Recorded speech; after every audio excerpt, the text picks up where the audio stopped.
Graça e paz a todos. Obrigado, gente. Já começo agradecendo por você estar conosco aqui. Pessoal, como vocês sabem, eu tinha dado uma parada nessa questão de gravação de vídeos por uma série de motivos de ordem pessoal e retomei agora empolgado, não é? As nossas visualizações ainda estão poucas, mas também se levar em proporção à quantidade de inscritos no canal, até que estamos com uma boa quantidade de visualizações, mas o nosso propósito, embora sejam vídeo amadores, é cada vez mais nos aprimorar. Nós temos muitos irmãos gravando vídeos da escola dominical na internet e eu não os considero como concorrentes, pelo contrário, todos nós estamos unidos num só propósito, que é propagar a palavra de Deus e fazer crescer o reino de Deus ou o reino dos céus aqui na terra.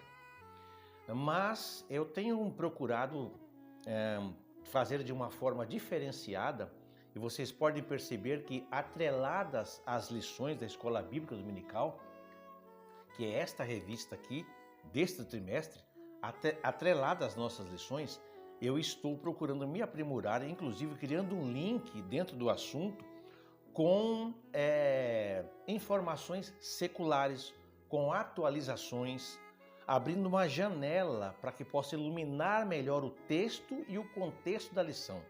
Então vocês vão perceber, por exemplo, numa das aulas eu coloquei lá como é extraído o sal, quando falou do sal e da luz. Na lição passada eu coloquei um vídeo pequeno, curto, né? De uma moça que tem um canal que eu deixei na descrição do vídeo também, Aline Israel com Aline, né? Ela andando lá no Monte das Oliveiras, mostrando como que é o lugar, né? E assim, no vídeo de hoje, nós também vamos falar um pouco sobre as doenças psicossomáticas, já que o tema é resguardando-se de sentimentos ruins. E sentimentos ruins provocam doenças físicas também. Então percebam que eu estou saindo do trivial, saindo daquela mesmice. Eu sempre digo que eu não vou ler a revista para vocês aqui, porque o aluno lê a revista em casa. Eu estou aqui para interpretar a lição, baseado no texto bíblico, baseado no comentário do autor e enriquecer o seu conhecimento e o meu também. Tudo bem, gente? Uma outra coisa também é que nós vamos ver então neste tema de hoje, o resguardando-se de sentimentos ruins, que nós podemos aprender para melhorar a nossa vida espiritual e a nossa vida física. Quero agradecer aos novos inscritos no canal, não é? Que os últimos dias aí se inscreveram no nosso canal. Eu aconselho você a acionar o sininho de notificações para que a cada vez que eu gravar um vídeo você possa receber informação no seu celular, e também peço que você curta os vídeos, porque você curtindo o vídeo, você ajuda o canal a crescer, o YouTube sabe que as pessoas estão assistindo os nossos vídeos e nós vamos estar com a nossa plataforma, o nosso conteúdo, ele chegando a mais pessoas. Também, gente, aqui na descrição do vídeo eu tenho meus outros canais, que é o canal no Facebook com o mesmo nome, Palavra Pensada, e também o meu blog que chama Blog do Pregador. Logo em breve estarei também abrindo Família Pensada, porque nós temos hoje, infelizmente, ataques veementes à família, e eu quero também deixar mais um canal aqui de bênção para a sua casa e para a sua família. E também estou à disposição para cooperar na sua igreja, em trabalho de ensinamento, ministração para jovens e adolescentes, se assim você julgar que nós podemos ter uma instrumentalidade útil para a vossa igreja. Gente, também antes de começar, eu costumo dizer que durante o vídeo eu vou deixando algumas referências bíblicas para incrementar a sua aula, tanto como professor como aluno, e você pode pausar, certo? O vídeo para você ler a referência bíblica, se contextualizar, depois você aperta o play e continua. Agora eu vou deixar mais à frente também as nossas referências bíblicas para que você então possa incrementar o seu vídeo. Tudo bem, gente? Eu já deixei no início, né, o texto áureo, a verdade prática, a leitura bíblica em classe, certo? Para que você se contextualize, porque eu também não vou fazer a leitura para nós ganharmos tempo na gravação deste vídeo. Então vamos à lição. Eu, como digo para vocês sempre, né, que costumo ler a introdução. A introdução da revista, eu leio a introdução e a conclusão. O corpo não. Vamos lá? A introdução diz o seguinte: nesta lição, aprenderemos com o Mestre Divino que o Evangelho não é antinomista, a partir da explicação desse conceito, que a cólera é antessala do homicídio, a cólera é a antessala do homicídio, e que para devotar a nossa vida a Deus, precisamos nos reconciliar com o próximo. Veremos que o nosso Senhor colocou em alta contra o valor da pessoa humana e, por isso, vamos repetir que eu estou lendo errado. Veremos que o nosso Senhor colocou em alta conta o valor da pessoa humana. O Senhor Jesus colocou em alta conta o valor da pessoa humana e, por isso, a seção bíblica de Mateus 5, 21 a 26, que é a leitura bíblica em classe, será o objeto de nosso estudo. E aí, gente, logo no início, para que você tenha um entendimento melhor da lição, ele vem explicando aqui o que é antinomismo. E aí aparece a definição constituída do grego anti, que quer dizer contra, e nomos, lei, contra a lei. Diz respeito, tudo contrário à lei, normas e regras. Ou seja, a pessoa que ela vive o antinomismo, ela é um fora da lei, ela vive contra as regras. Aí entra o relativismo, ela tem as suas regras próprias, ela tem a sua própria verdade, ela não aceita submissão ou subordinação a uma legislação pré-estabelecida, a uma normativa pré-estabelecida. Ela é uma anarquista, não respeita a lei. Então eles dizem aqui que a palavra traz a ideia de que o cristão não precisa obedecer à lei moral do Antigo Testamento. Então veja, gente, nós não estamos mais debaixo da lei, certo? Nós estamos agora na nova aliança, no tempo da graça. Não precisamos mais ser submissos à lei do Antigo Testamento, mas o seu princípio moral, a sua essência, a sua intenção para que apliquemos na vida prática cristã, ela tem valia. Então essas pessoas dizem que não precisamos mais nem a parte moral da lei, não é? Aí continua, defensores antinomistas dizem que a lei não teve origem em Deus Pai e que por isso ela deve ser rejeitada. E nós estamos aqui vendo então que essas pessoas acabam violando a lei. E nós estamos estudando aqui Jesus dizendo: ouviste o que foi dito aos antigos, eu porém vos digo. Jesus não estava anulando a lei, mas o princípio da lei, Jesus veio para cumprir, não apenas a parte fria da letra da lei, mas ele colocou em prática. E o antinomista dizia que não precisava. E vocês percebem aqui, gente, que Jesus, ele após revelar com clareza no Sermão do Monte que os princípios morais do Antigo Testamento, então, eles continuam em vigência nessa era, não é? O mestre delineou o padrão do relacionamento com o próximo, colocando então este padrão como um dos grandes pilares da vida cristã. Eu olho para baixo porque eu tenho um esboçozinho que eu fiz aqui e volta e meia, se falhar a memória, eu dou uma olhada aqui no meu esqueleto, no meu esboço. Então no capítulo 5 de Mateus, o Senhor vem colocar com clareza esse princípio moral. Então o Senhor usou a expressão, ou parte dela, ouviste o que foi dito aos antigos, ao se referir à forma legalista como os fariseus lidavam com os preceitos da lei mosaica. E se a gente for ver, meus irmãos, quando Jesus disse, eu porém vos digo, né, dá a impressão assim, olha, vocês ouviram o que foi dito aos antigos, porém eu estou dizendo outra coisa. Não, Jesus não estava dizendo outra coisa. Jesus estava enfatizando que não era apenas a letra da lei. Ele não estava desconsiderando a lei, nem adicionando suas próprias opiniões, não é? Em vez disso, ele estava fornecendo uma compreensão melhor acerca do propósito de Deus que está presente na lei. Por exemplo, quando Jesus disse lá está no versículo 13, né? Êxodo 20, eu anotei uma referência aqui, o versículo 13, estou até com a referência aberta aqui. Quando Jesus disse, não matarás, Jesus ensinou então que nós não devemos ficar irados a ponto de cometer um assassinato. Não era só o assassinato em si que era o pecado, mas o desejo de matar alguém, aquela ira, aquele sentimento de cólera que leva você a desejar a morte do outro, isto já era pecado e por Jesus já considerado um assassinato no coração. Veja, gente, que quando Jesus disse assim, quando Moisés escreveu, e Jesus repete, né?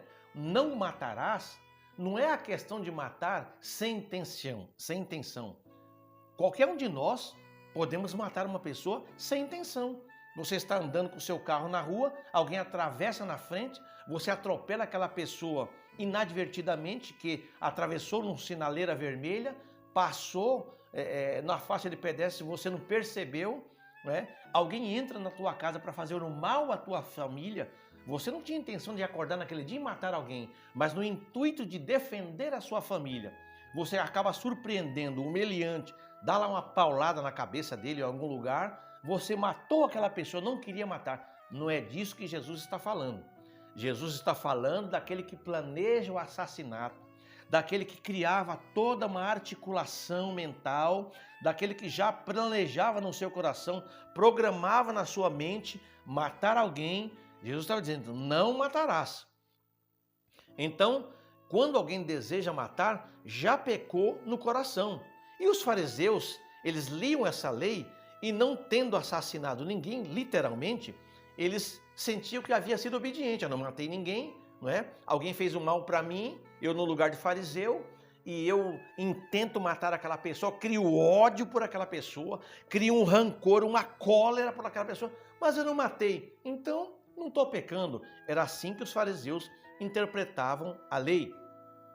No entanto, eles estavam suficientemente irados com Jesus, não é? E eles, inclusive, tramaram a morte de Jesus. Já tinham pecado no coração. Então, o propósito da palavra de Deus, quando temos as regras de Deus para a vida, nós precisamos entender que o pecado também não é só quando há o cometimento do ato, mas quando ele é gerado no coração. Então, nós precisamos ver. E aí eu faço uma pergunta que é para você e faço uma pergunta para mim. Será que existe alguma área da nossa vida, não é, que nós estamos guardando rancor, guardando ira contra alguém, ou estamos guardando as regras de Deus? Esse é o primeiro ponto. Então, gente, matar é um pecado terrível, nós sabemos disso, né? Inclusive, na nossa legislação, há todo aí um código penal quanto a isso. Mas a ira e a cólera, eu anotei aqui, elas também são grandes pecados porque elas violam o mandamento de Deus sobre o amor ao próximo. Então, nesse caso aí, a cólera, ela se refere a uma amargura fervilhante. É como se nosso coração, ele tivesse... Você já viu uma panela cheia de água quando ela está fervendo? Ou quando você está fervendo uma sopa, cria aquele monte de bolha em cima, começa a fervilhar, e se você não desligar o fogo, aquela água, mesmo abaixo do nível do tampo da panela, ela vai criar uma evolução, ela vai ferver, vai transbordar e vai derramar. É assim que é a cólera, que é a ira no coração, a raiva, não é? O rancor contra alguém. Então, é uma emoção perigosa que sempre faz o indivíduo correr o risco de perder o controle. E aí, essa perda do controle, essa perda do equilíbrio, estou olhando ali porque eu tenho um cachorrinho, volta e meia, ele põe a carinha ali na janela e fica olhando, né? Então, vamos voltar para a lição? Então, essa perda do controle, esse desequilíbrio, ele pode gerar um ato de violência física. Esse desejo de se vingar de alguém, por exemplo, ele pode ser materializado, pode ser concretizado, e aí isso vai trazendo um sofrimento emocional, aumento de estresse mental e danos espirituais. A ira nos impede de desenvolver um espírito agradável a Deus. Se você tem alguma coisa contra alguém, ou criou-se uma ira, uma circunstância da qual você não consegue se controlar, eu vou falar mais para frente isso, vai desenvolver doenças psicossomáticas. E nós temos muitas pessoas doentes na igreja e que não são curadas por Jesus. Por quê? Porque Jesus não pode curá-las. Não que ele não tenha poder, mas porque elas decidiram guardar no coração rancor, ira, cólera e raiva contra alguém. Então veja, o autocontrole é muito importante. Então Jesus disse que nós seremos responsabilizados até mesmo pelos nossos pensamentos e intentos. Olha, gente, que coisa séria, que coisa séria, que coisa séria. Então, veja que os fariseus, eles estavam empregando conotação estritamente jurídica, sem atentar necessariamente para a sua essência, chegando ao ponto, inclusive, de incorporar outros conceitos que desfiguravam os propósitos, não é, de Deus, da lei, e tornavam um jugo extremamente pesado, contrapondo-se ao que Jesus tinha proposto. Jesus tinha dito lá, e ele diz isso lá em Mateus capítulo 11, versículo 28 a 30, vinde a mim, todos vós que estáis cansados e oprimidos, e eu vos aliviarei. Tomai sobre vós o meu jugo, porque o meu fardo é leve e o meu jugo é suave, e encontrarei descanso para as vossas almas. Né? Esqueci de falar que ele disse também que era humilde de coração. Então veja que os fariseus colocavam um jugo pesado. Jesus disse que eles estavam estreitando tanto caminho que eles mesmos não conseguiam passar. Então o primeiro ponto que Jesus vai falar aqui, gente, é o respeito à vida. Respeito à vida. Esse era o caso, não é? E você vai ver aqui na lição, Jesus falando sobre, antes de eu falar do respeito à vida, nós temos aqui o legalismo também. A gente não pode deixar de falar. Lembra que eu falei do antinomismo? Que a pessoa vive a sua verdade, cada um tem a sua verdade, você tem a sua, tem a minha, não obedeço regras, sou um desregrado, não é? Preceito e moral do Antigo Testamento não serve, isso é antinomismo. E nós tínhamos o legalismo, que era aqueles que seguiam a lei à risca, né? Mas eles eram legalistas apenas para observar a lei de forma rigorosa, só que faltava com a misericórdia, né? Faltava com a misericórdia. E, meus amados, voltando então, Jesus ele vai deixar claro aqui sobre o respeito à vida. Esse era o caso em relação ao direito à vida.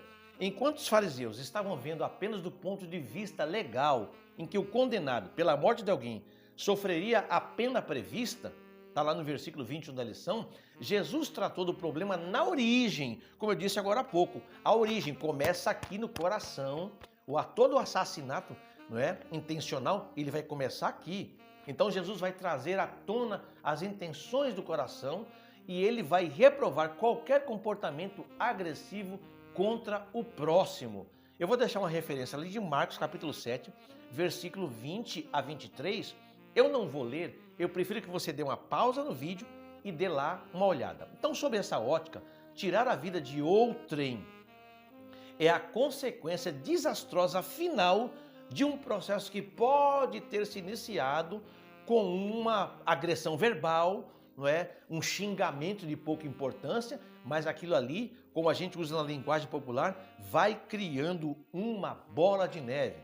E por outro lado, o Senhor quis deixar claro que também há o assassinato psicológico, que é aquele em que, mesmo não havendo, né, o desfecho, o trágico desenlace ali de um homicídio, a vida moral do próximo é destruída sem dó nem piedade, porque a pessoa usa o quê?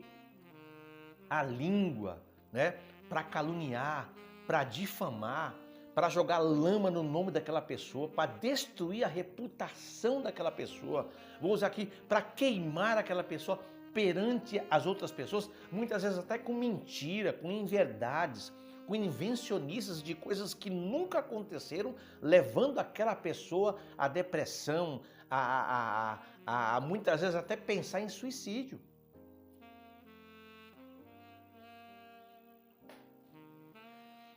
E você vai ver aqui na lição, inclusive, no tópico 2, no subtópico 1, lá no finalzinho, antes do subtópico 2, que o autor escreve assim, né? Tá bem aqui, ó. Bem aqui embaixo já, ó, quase aqui que começa o subtópico 2 do tópico 1, quase no finalzinho aqui eu fiz uma anotação. Tá escrito aqui: portanto, o sexto mandamento não envolve apenas uma sanção penal, mas elementos mais profundos como palavras, acabei de dizer, emoções, insultos e outras ações que antecipam ao homicídio. Depois, no subtópico 2 mesmo, ele vai dizer aqui num trecho: a ira é uma emoção humana. Por isso, na Bíblia, vemos pessoas justas se irando contra o pecado, contra os atos desumanos, contra o desrespeito à palavra de Deus. Nosso Senhor manifestou ira contra os que faziam do templo um covil de ladrões. E ele deixa a referência aqui, que está em João capítulo 2, versículo 13 a 17. Então, gente, vamos analisar aqui o que ele disse aqui. Ira é uma emoção humana. A gente costuma dizer que nós não temos sangue de barata. Quando você vê uma injustiça, esses dias eu vi lá que na Argentina aprovaram aborto.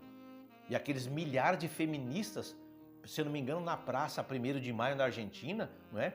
Com o corpo pintado, seio de fora, né? Saquicila cabeluda, quase pelada, tudo pintado, aquele circo de horror, milhares delas comemorando que agora lá foi aprovado o aborto.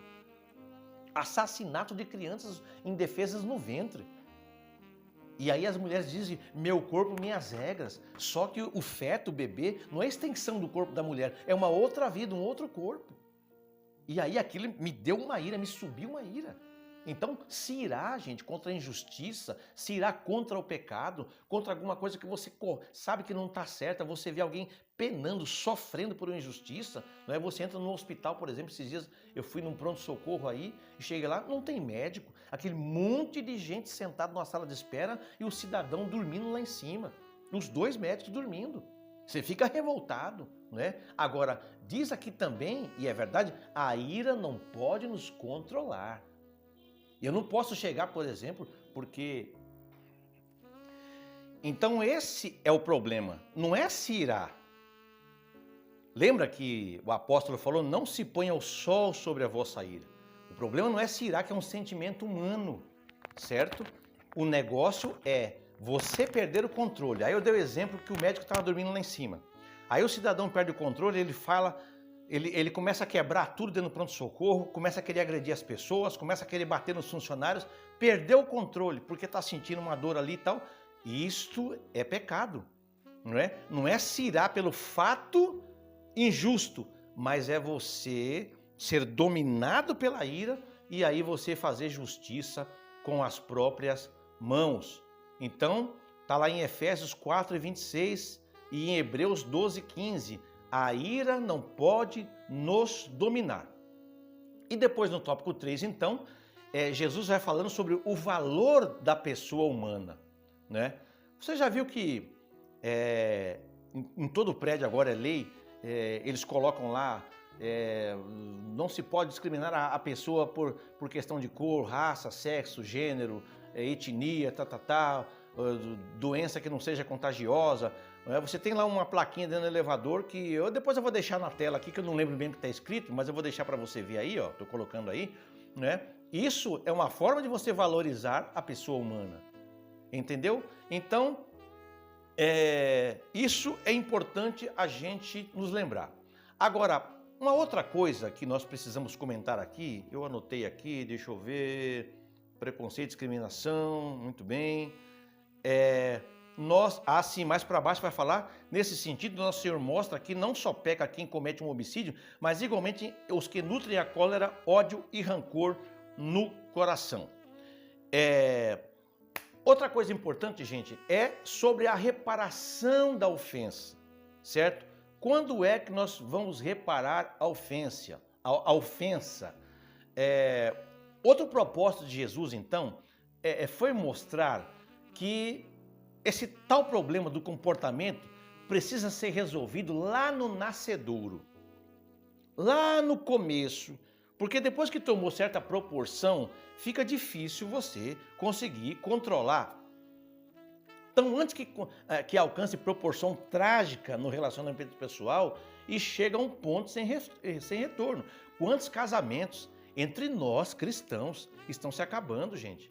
Eu estou abismado com o número de casais crentes se separando depois de 15, 20, 25 anos de casamento.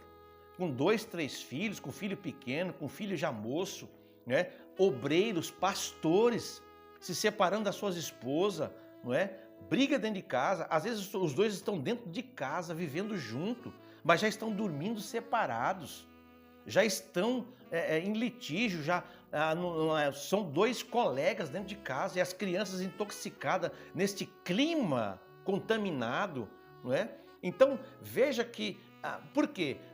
O grande problema não é sexo, não, é comunicação, é relacionamento pessoal. E às vezes as coisas são mal resolvidas, uma ofensa, um xingamento, uma falta de respeito, vai deixando, um fala uma coisa, outro fala outra, um falta com respeito, outro falta também.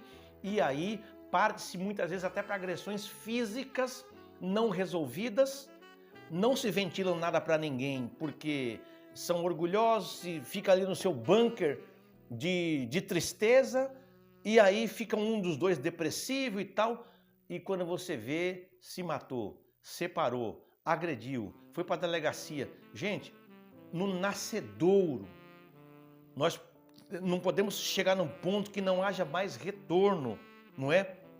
Então, desenvolver uma convivência sem ressentimento ou uma raiz de amargura é tão vital para a vida cristã que o Senhor condiciona a nossa entrega de oferta no altar, né? Antes de você ir lá dizimar, ou de você ofertar, ou de você oferecer um sacrifício de louvor a Deus, o que você for fazer para Deus, tudo isso é oferta. Não é só dinheiro, não. Tudo que você faz, não é? Você tem um cargo na igreja e tal, ali você está ofertando a sua vida, o seu tempo, o seu talento, o seu conhecimento. Isso é oferta.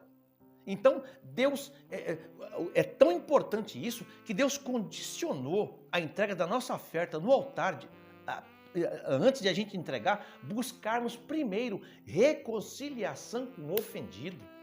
Gente, olha que coisa séria.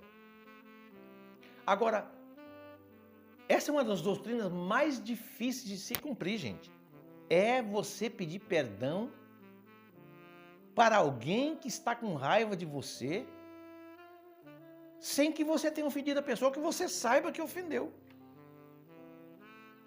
Às vezes só porque você foi escolhido lá na igreja, por exemplo, você foi consagrado, né, lá ao diaconato, ao presbitério, o outro que começou antes de você não foi, ele já cria uma raiva de você, para de falar com você.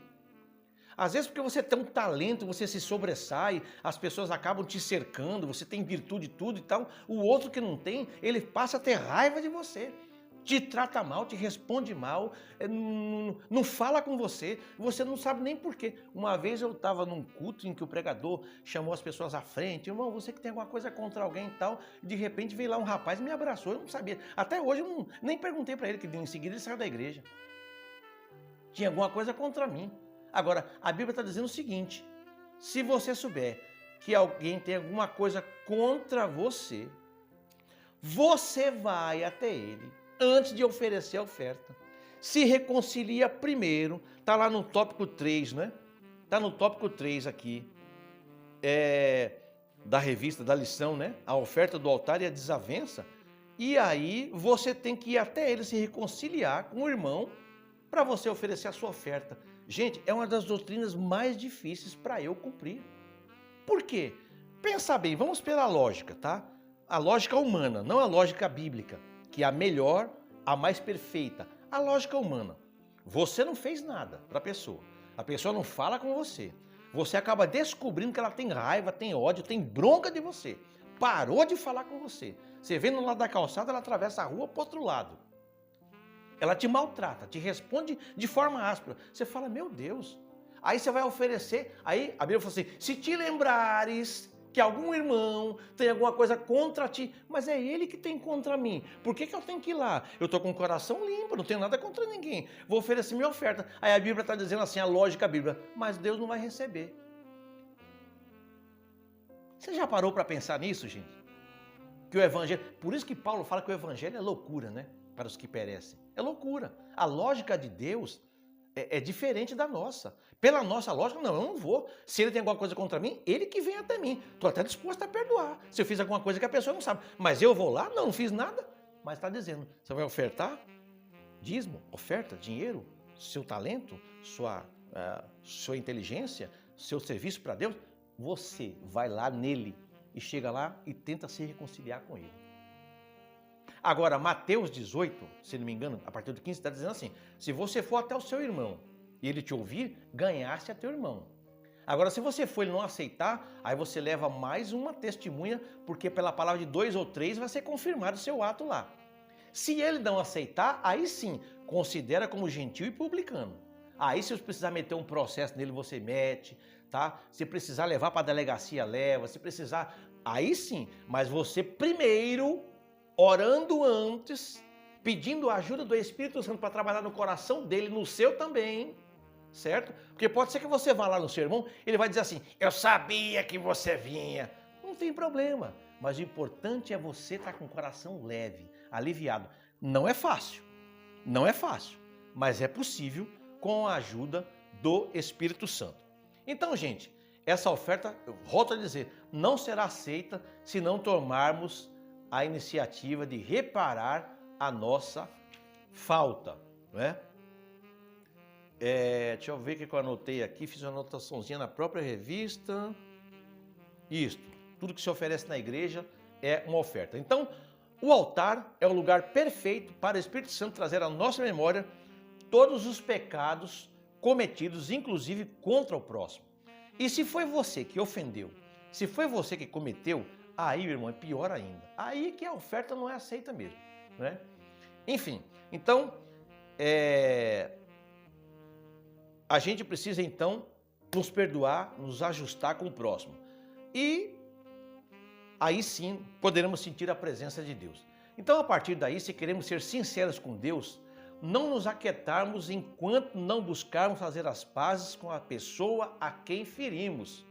Gente, não deixa isso amadurecer, não deixa isso maturar, porque a ira, a cólera, o rancor e a raiva pode surgir no coração do outro e você sabe se você é culpado e você pode também, o diabo vai alimentar, vai fermentar, vai jogar lenha naquele ódio ali e a pessoa pode se voltar contra você, inclusive, não é, chegando às vias de fato. Eu já vi em porta de igreja, irmão meter soco na cara do outro, rolar, se embolar no chão depois de um culto por uma situação mal resolvida, ou que não foi nem resolvida, gente, não é? Então, isso significa que se estamos em Cristo, a qualidade do nosso relacionamento pessoal indica como está o nível da nossa comunhão com Deus. Gente, por exemplo, vou usar aqui. Esse livro aqui, ele está na horizontal, certo? Vou pegar meu tablet aqui. Esse tablet aqui, ele está na vertical, certo? Esse, na horizontal, é o nosso relacionamento com o próximo. Desse lado aqui tem eu, desse lado aqui tem o próximo, tá? E aqui está meu relacionamento com Deus. Para que esse relacionamento com Deus se sustente, esta base aqui do relacionamento com o próximo, ela tem que estar solidificada. Se tiver uma rachadura aqui, se tiver uma fissura aqui e ela fizer isso aqui, o meu relacionamento com Deus vai ruir, vai se desmanchar. Esse é que é o negócio que está dizendo a Bíblia aqui. A minha comunhão com Deus depende do meu relacionamento com o próximo. Posso falar em língua, posso pregar bem, posso cantar bem, posso conhecer a Bíblia de Gênesis, Apocalipse, grego, aramaico e hebraico. Posso, como diz Coríntios 13, falar a língua dos homens, dos anjos, dar o meu corpo para ser queimado. Se eu não tiver amor, se não tiver um relacionamento com o próximo saudável, se eu pelo menos, Paulo diz assim, se possível tenha paz com, não diz comunhão, mas se possível tenha paz com todos. Aí sim, meu relacionamento é aceito por Deus. Então, por que reparar a ofensa? Por conseguinte, então, reparar a ofensa impõe-se pelas seguintes razões. Primeiro, por que eu tenho que reparar a ofensa? Primeiro, a ofensa não reparada, é o ponto de partida para uma série de outras situações prejudiciais aos envolvidos, entre elas, não é, as chamadas doenças psicossomáticas, que muitas vezes têm origem em mágoas não resolvidas, gente.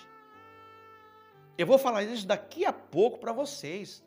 Então, estou deixando inclusive uma referência na tela aí. A ofensa é também a causa de ressentimentos que amargam o espírito, destroem o prazer do companheirismo e resultam em atitudes rancorosas contra o próximo. Tem gente que você olha na cara dele, gente, é semblante descaído o ano todo. Aquela cara de delegados que está com salário atrasado. Cara de soldado do exército iraquiano, não é? Agora é do exército russo, né? Parece brincadeira. Então, a ofensa precisa ser reparada. Então, o segundo ponto é esse. Tem que evitar se resguardar dos sentimentos ruins. Outra coisa, se a ofensa não for reparada na origem, poderá ser que consequências imprevisíveis, além da perda da espiritualidade, possam acontecer. E isso também implica em que só quando houver disposição para reparar a ofensa, o crente estará apto para trazer livremente, na presença de Deus, a sua oferta. Então, se a gente deseja o perdão, a gente tem que desenvolver a capacidade de perdoar os que nos ofendem e sermos perdoados por aqueles a quem temos ofendido. Então, gente, isso é sério, o assunto é sério. Olha o que diz aqui no tópico 3, no final do tópico 1. Não há relacionamento correto com Deus sem relacionamento verdadeiro com o irmão. Então, precisamos preservar o companheirismo. Então, está dizendo lá na lição, concilia-te depressa, concilia-te depressa. Então, gente, o relacionamento, eu anotei aqui, destruído, pode prejudicar nosso relacionamento com Deus. Estou repetindo aqui pela terceira vez. Se tivermos uma mágoa ou uma questão contra um amigo, devemos resolver o problema o mais rápido possível. Por isso que Jesus disse assim, reconcilia-te depressa. Vou falar sobre isso. Seremos hipócritas se declararmos que amamos a Deus enquanto odiamos outra pessoa. Ai, eu já vi isso muito na rede social. Ai, eu odeio essa pessoa, não suporto ver a cara dela. Tem que pedir a Deus graça, que o Espírito Santo te ajude a você desenvolver o fruto do Espírito para você conseguir perdoar aquela pessoa. Porque se o arrebatamento da igreja... Então, gente, corre-se o risco daquela pessoa subir e o que guarda o rancor ficar. O assunto é sério. Então, o Senhor fala assim, concilia-te depressa. Então, o Senhor Jesus, ele está ensinando que é a preservação do companheirismo que vai manter um ambiente saudável. É a melhor maneira de se evitar incidente no relacionamento com o próximo. Então, se existe uma causa, não é? A ofensa, que é a ofensa, vai ter efeito lá na frente, eu já disse. Mas se inexistir a causa, também inexistirão os efeitos. E é tamanha a urgência de se caminhar nessa direção que o mestre enfatizou. Está no versículo 25 da lição. Vamos rever lá? Concilia-te depressa com o teu adversário, enquanto estás no caminho com ele. Então, é uma coisa que não deve ser jamais adiada, se nós queremos desfrutar uma melhor qualidade de vida. Gente, quando eu digo com melhor qualidade de vida, não é só vida espiritual, é vida física também, é já. O apóstolo Paulo interpretou a questão da seguinte forma: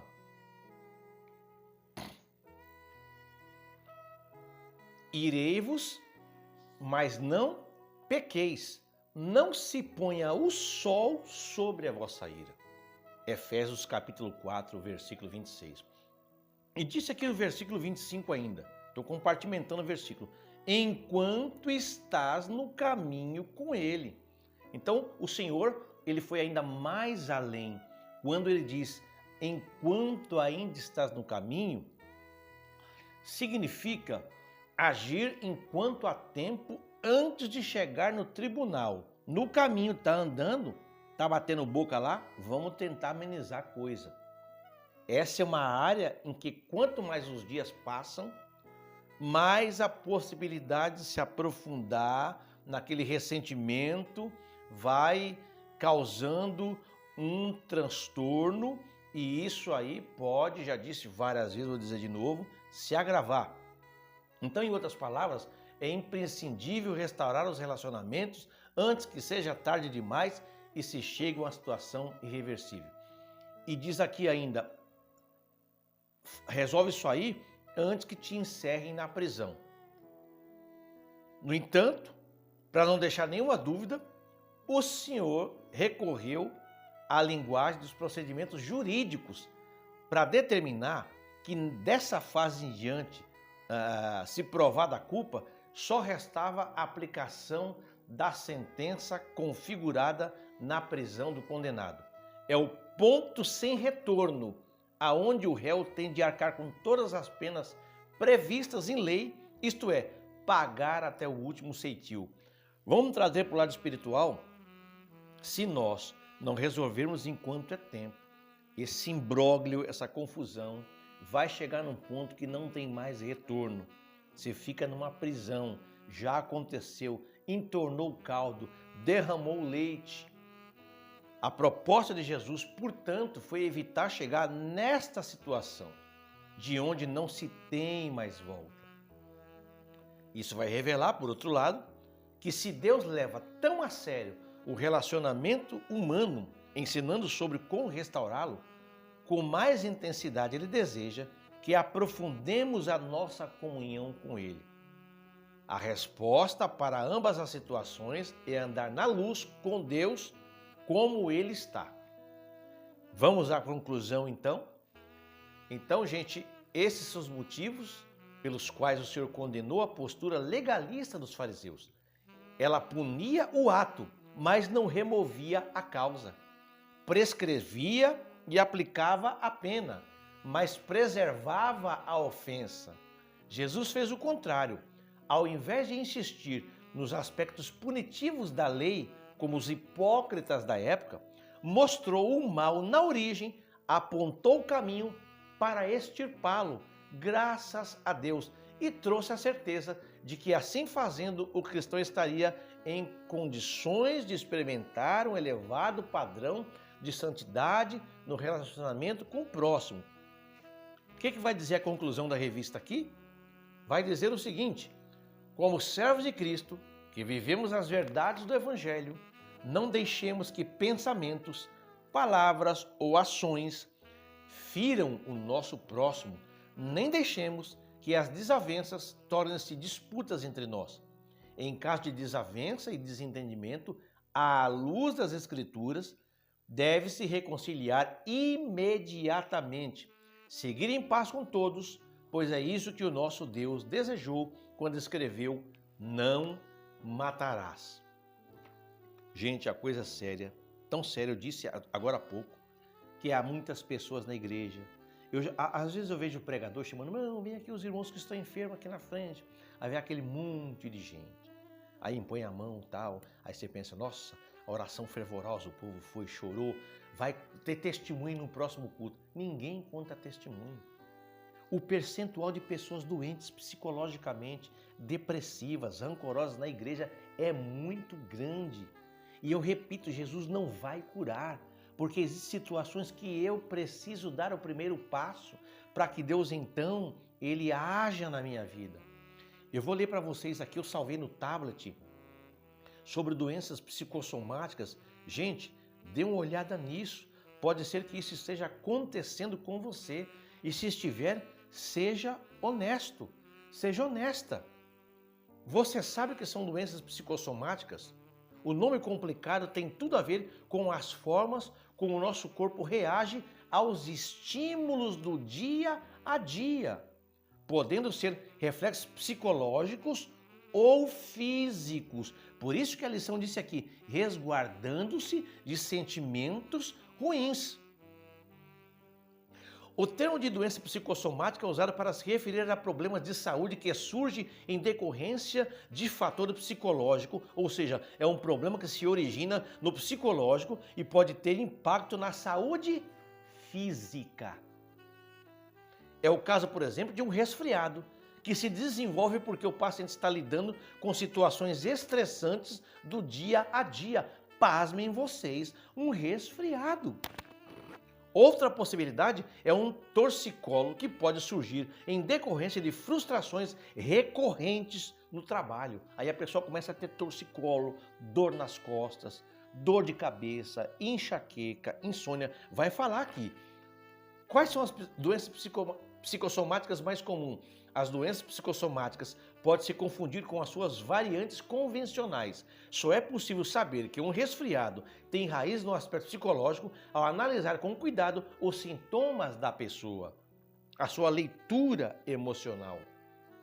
Conheça abaixo as doenças psicossomáticas consideradas mais comuns. Aí eu vou deixar na tela: resfriados, enxaquecas, herpes, diarreia, alergia nervosa. Nossa, mas eu não comi nada que fez mal, gente. Comi a comidinha de casa. Que desarranjo é esse? Que diarreia é essa? Verifica se não tem uma origem no seu estado psicológico, no seu estado emocional. Alergia nervosa, pipoca, fica toda vermelha a cara, descasca tudo, né? Erupções na pele, coceira, mancha escura, problemas psicossomáticos. Se resolver, desaparece. Quais são os principais sintomas de doenças psicossomáticas? Por poderem causar reações físicas, as doenças psicossomáticas podem ser difíceis de diagnosticar sem um olhar bastante detalhista. O segredo está em detectar sinais específicos deste tipo de problema que se diferenciam dos sintomas esperados de um resfriado ou torcicolo, por exemplo. Confira a seguir os principais sintomas da doença psicossomática. Suor frio ou em excesso. Você já viu sudorese? Não está calor demais. A pessoa está suando. Taquicardia, coração bate rápido, bate devagar, dispara. Tremores. Você já viu quando a pessoa está com muito, começa assim, ó, tremer certas partes do corpo, do rosto, daquela tremidinha. Você já viu isso? Já sentiu isso? Eu já senti várias vezes. É isso. Náuseas e enjoo, sensação de nó na garganta, dificuldade para respirar, dor de cabeça, boca seca. E aí vai explicar como funciona o tratamento de doenças psicossomáticas, que você vai procurar um psicólogo, antidepressivo, psiquiatra, enfim, isso você pode pesquisar na internet. Eu quero resumir aqui para não deixar a lição muito longa. Mas, gente, por isso que o assunto é sério. Por isso esse título aqui, olha,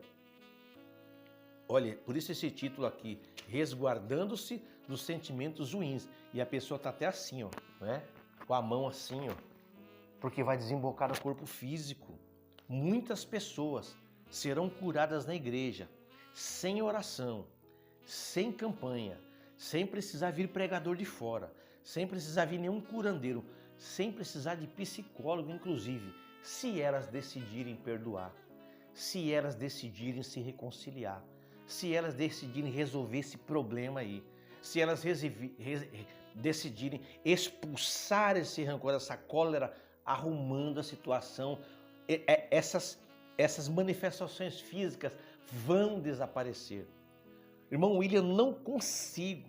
Eu quero perdoar, irmão William, mas eu não consigo. A gravidade, a ofensa foi muito grande. Eu quero perdoar, mas eu não consigo, não tem jeito. Então você vai fazer uma campanha, não para Deus te curar da doença, do nervosismo, da enxaqueca, da dor de cabeça, da insônia, mas que o Espírito Santo consiga produzir em você o fruto dele em você, para que você consiga perdoar. Você precisa conseguir perdoar, porque a sua salvação está em risco. Eu deixei aqui, gente, um quadradinho, tá? Vou deixar na tela para vocês aí, 6 maneiras de pensar como Cristo, tá? Um esboçozinho aí. Muito frequentemente evitamos os pecados mais extremos, mas cometemos regularmente os tipos de pecado que mais preocupam Jesus. Nesses 6 exemplos, é revelada nossa verdadeira dificuldade com o pecado. Jesus mostrou que tipos de vida seriam exigidos de seus seguidores.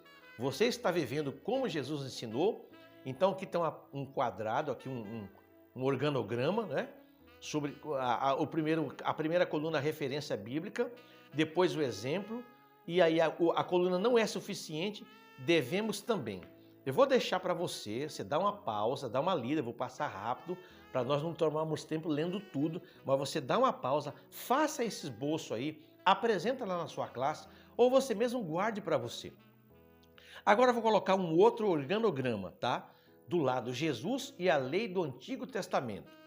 E aí você também dá uma pausa, dá uma olhadinha aí, tá? Para que você seja bem instruído e você possa dar uma excelente aula. Minha gente, muito obrigado por você ter ficado comigo até aqui. Eu procurei caprichar nessa aula para vocês, vou caprichar em todas as aulas, independente do nível de visualizações, independente das curtidas, dos likes, porque o meu propósito aqui é, se eu atingir uma pessoa, se eu puder ser útil e ganhar o galardão pela vida de uma pessoa, gente, já tá bom demais, já tá bom demais. Agora, se você acha que a gente merece, que o nosso canal está sendo uma bênção para você, você pode também nos ajudar aí dando seu like, não é? Compartilhando principalmente com um novo na fé, com uma pessoa que não é crente ainda, mas você percebe que está ali desenvolvendo o desejo de vir para a casa de Deus. Isso é muito importante, gente. Você vai ajudar pessoas, tá bom? Um abraço a todos, apertado, e eu espero você na próxima aula. A próxima aula, gente, vai ser, vamos lá, vamos dar uma olhada, aqui na revista, lição de número 5, o casamento é para sempre.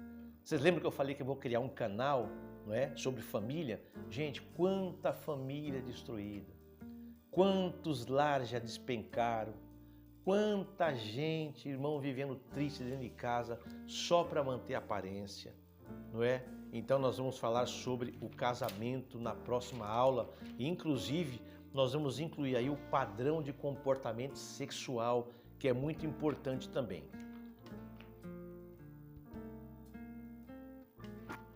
Abraço a todos.